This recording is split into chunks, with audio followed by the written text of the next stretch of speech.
utterly insane hours. That's why he did it this way. That exhaustion was going to bring a kind of tension that you can feel in the movie. Don't say a word. Kendra?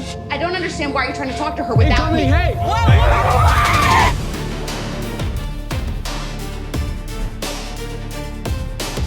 This is one of the things I love about Nnamdi. This man will invite you on a hike.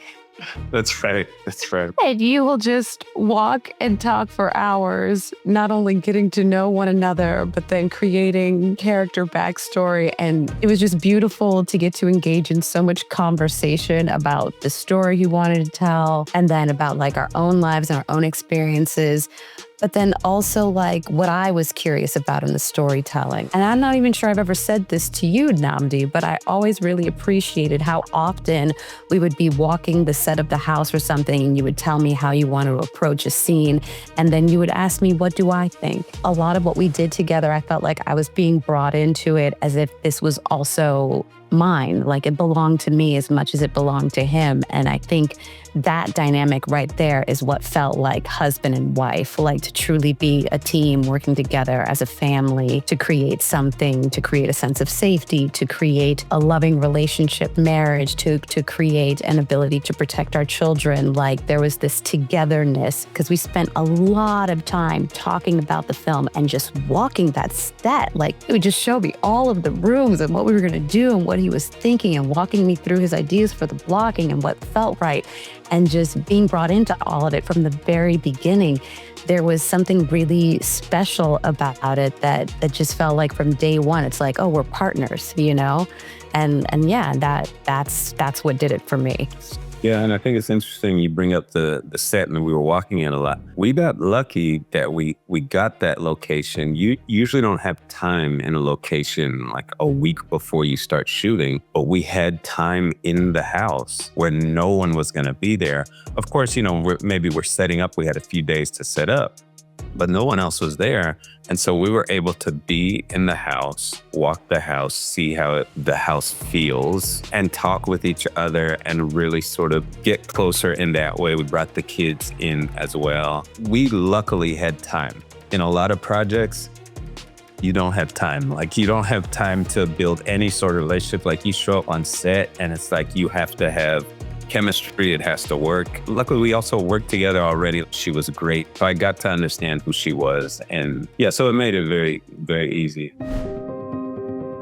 Utterly insane hours. It's like another character in the film. The fact that it's like actually night. Now we're shooting this overnight. And that actually was one of the aspects of filming this that really excited me because I knew it was going to be difficult. I knew it was going to be challenging. And I think as an actor, you always look for like, what's the thing that I'm going to have to overcome or find a solution for. And I knew that just like he knew, that's why he did it this way, that exhaustion was going to bring a kind of tension, bring a reality and kind of a communalness of that experience to this that you can feel in the movie, which was also just really fun. It was as dark as our film is, we also had a lot of fun. That's right. Filming this. Aja talks about this thing, which I didn't really, this was not the plan for me. It takes place on one location. It takes place at one time, and it's all at night. And so I didn't want to shoot during the day. I didn't want to black out the windows, which you can do in movies and, you know, everybody's fresh. I wanted everyone to sort of feel like it's actually 1 a.m. because in the script, it is 1 a.m., it's 2 a.m. So I wanted the characters to feel that. I wanted them to be foggy and all of that stuff. And I thought that it was all about the actors in that perspective. And Aja says this thing where shooting in the middle of the night, when you think about the people behind the camera, she said it made for like one big family. Having that adversity that we sort of had to all climb through together made for a big team. I think that helped us sort of along the way. And that was not a goal of mine. Like it wasn't, let's shoot at night so that everyone can become a team. I thought there were other ways to do that, but naturally, that's what ended up happening. Yeah, because you want to champion each other throughout that experience, you know? I mean, as exhausting as it is,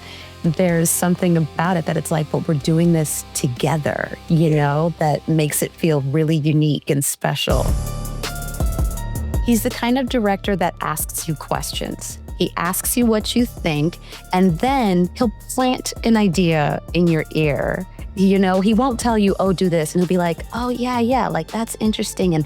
And what if this other little detail? And what if you are also seeing this, so that you always get to feel like a kind of ownership over the choices you're making. And I feel like I know myself as an actor, I like to work with directors that do that because it emboldens me in the way that I make choices. And it's encouraging, and it makes me just feel like I have the power of what my character is doing, even though he's planting all the seeds. There's a togetherness in that I really like, that makes it ours in a really unique and beautiful way. But he's not like, no, do this, look here. And it's like, no, like what comes natural, what feels real. And you see that in the filming of it too, like the way the camera is moving around you. There's no like, oh, play to it. Like make sure you turn to camera.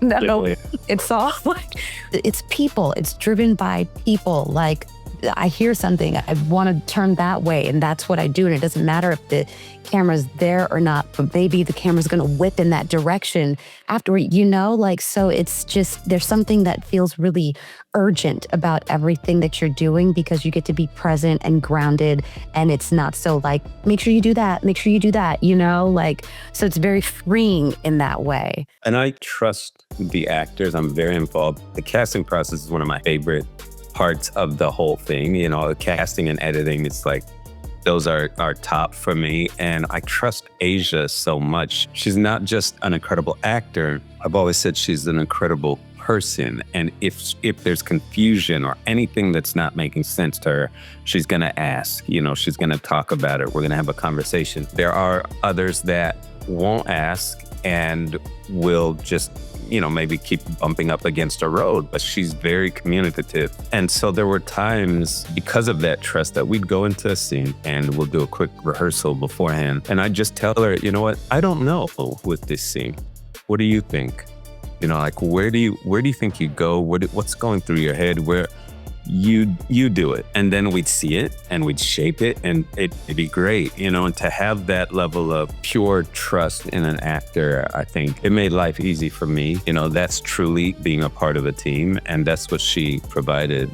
And But that only exists because you already create that sense of safety. Like you make the space an easy one to ask questions in, because you're not trying to be like, he always says this, best idea wins. It was always about, what can we do to enhance this story? What can we do to tell it as honestly as possible? And it's so generous and genuine. He wants to know what everyone is thinking, how they perceive this moment, and how we can best convey what's happening in that moment. And just the ability to listen to other people's ideas and give that space, like that is a gift.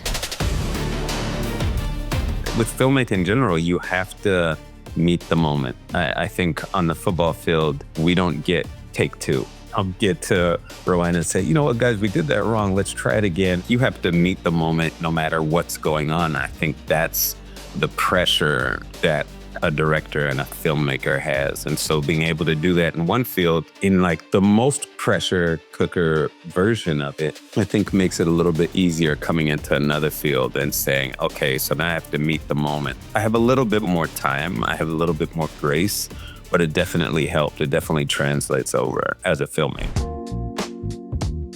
I was gonna say, Amari and Aiden, those little girls, like they were just so hilarious and wired. They were wired, like. Yeah, I agree with that. For me, I would say Aja, and that's part of and I know she's gonna be like, what? But that's part of the reason I like working with her so much. It was the same way on Sylvie's Love. It doesn't matter if everyone else is down and like frustrated at all of these hours and there's many things to complain about. She's always the same. She comes in, she's bubbly, she's happy, she's smiling. Everyone's laughing when she comes. It's like fun. It lifted everyone. So I would say Aja, 1000%. We would do our rehearsal hike, get to know you family time stuff, and we would do a lot of selfies with each other, to populate the set with. So I have all of those still. I don't know. I think I have everything in storage. Tons of coffee, because normally I try to stay away from junk food, but I feel like I was probably just inhaling Snickers bars. something was going on in the area and there was a helicopter and we all kind of like froze. Like, should we go in? Like, do we need to stop filming? Should we go inside? Like, what's going on in the neighborhood right now? Oh, yeah. Like, was there crime going on? Well, it was going like, it was like an old, I think, retirement home on a college camp. It was like a very interesting location, but we would have people that would like walk onto set. Where we were filming was actually near like an old like medical facility. I don't want to say insane asylum, but I'm saying Yeah. So just silence. And like people would walk and we're just like, okay, coming from the asylum, you know, there were some interesting moments like that. It's such an incredible film. I'm just so happy that people are going to see it in theaters August 15th.